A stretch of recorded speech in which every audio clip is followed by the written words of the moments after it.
یہ صرف نوکری نہیں تھی، یہ خدمت اور وفاداری کا ایک مثالی جذبہ تھا۔ گاؤں کا ایک سیدھا سادہ نوکر جسے سب نے کمتر سمجھا، اپنی ایمانداری اور قربانی سے ایک ایسی مثال بنا گیا کہ پورا گاؤں اس کی عظمت کا قائل ہو گیا۔ اس کہانی میں جذبات، سچائی اور خدمت کا اصل مطلب چھپا ہوا ہے۔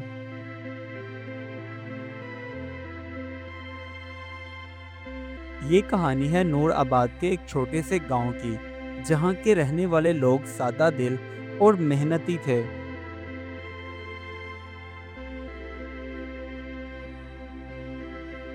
گاؤں کا ایک غریب لڑکا رشید، جو پڑھا لکھا تھا مگر نوکری نہ ملنے کی وجہ سے وہ چودھری صاحب کے ہاں کام کرتا تھا، وہ بیچارہ صبح سویرے سے لے کر رات دیر تک ان کی خدمت میں لگا رہتا۔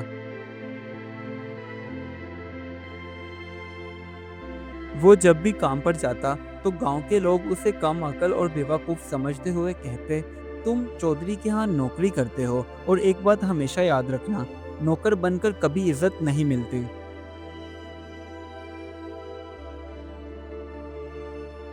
ایک دن رشید حویلی میں کام کر رہا تھا تو ایک بھوکا بچہ اس کے پاس آیا اور کھانا مانگنے لگا، تو رشید نے اسے اپنا کھانا دیتے ہوئے کہا، یہ تم کھا لو، میرا اللہ مالک ہے۔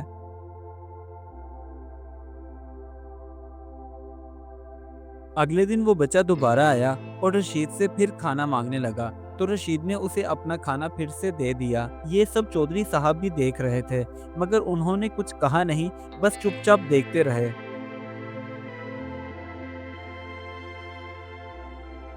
رشید، جو کہ بہت ہی محنتی لڑکا تھا، اس لیے اسے جب بھی حویلی والے کوئی بیکار چیز دیتے تو وہ اسے بھی کارآمد بنا کر اپنے استعمال کے لیے رکھ لیتا۔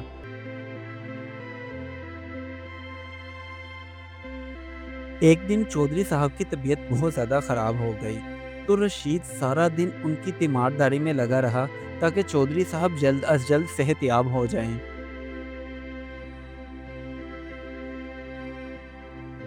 مگر چودھری صاحب کی طبیعت ٹھیک ہونے کی بجائے مزید بگڑنے لگی، تو رشید کو، جو کہ گاڑی چلانا نہیں آتی تھی، اس لیے وہ چودھری صاحب کو اپنے ہاتھوں میں اٹھا کر ڈاکٹر کے پاس لے گیا۔ وہ بیچارہ راتوں کو جاگ جاگ کر چودھری صاحب کی صحت یابی کے لیے اللہ تعالیٰ سے دعا کرتا رہتا کہ وہ جلد از جلد ٹھیک ہو جائیں۔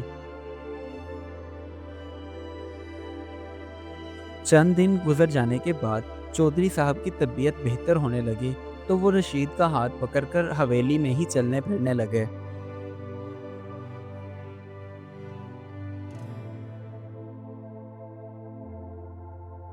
جب چودھری صاحب بالکل ٹھیک ہو گئے تو رشید کا شکریہ ادا کرتے ہوئے کہنے لگے، میرے مکمل صحت یاب ہونے میں صرف اور صرف تمہارا ہاتھ ہے، اس لیے میں بہت خوش ہوں اور تمہارا شکر گزار بھی ہوں کہ نوکر ہو تو تمہارے جیسا۔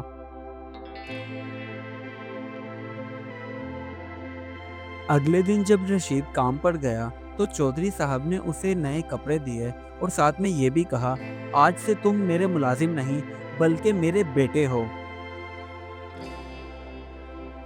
گاؤں کے لوگوں کو جب یہ بات پتہ چلی تو وہی لوگ جو پہلے رشید کا مذاق اڑاتے اور اسے کم عقل سمجھتے تھے، آج اس کے سامنے نظریں جھکائے کھڑے تھے۔ چودھری صاحب کا بیٹا بننے کے باوجود رشید نے گاؤں کے تمام غریب بچوں کو پڑھانا شروع کر دیا تاکہ وہ بھی اپنی زندگی سنوار سکیں۔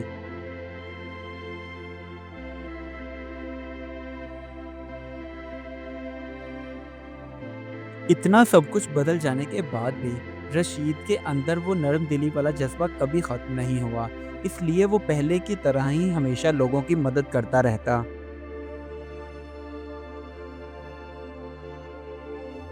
گاؤں والے رشید کے اس جذبے سے بہت خوش تھے، اس لیے ان سب نے مل کر گاؤں میں ہی ایک تقریب منعقد کی جس کے اندر رشید کو ایک وفاداری کی مثال قرار دیا گیا۔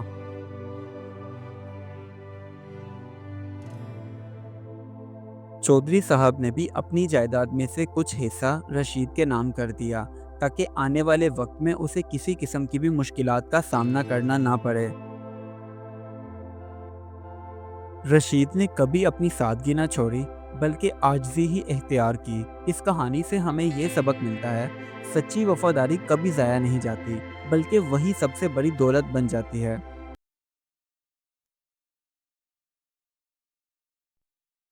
Do like my videos and don't forget to subscribe my YouTube channel. Also press the bell icon.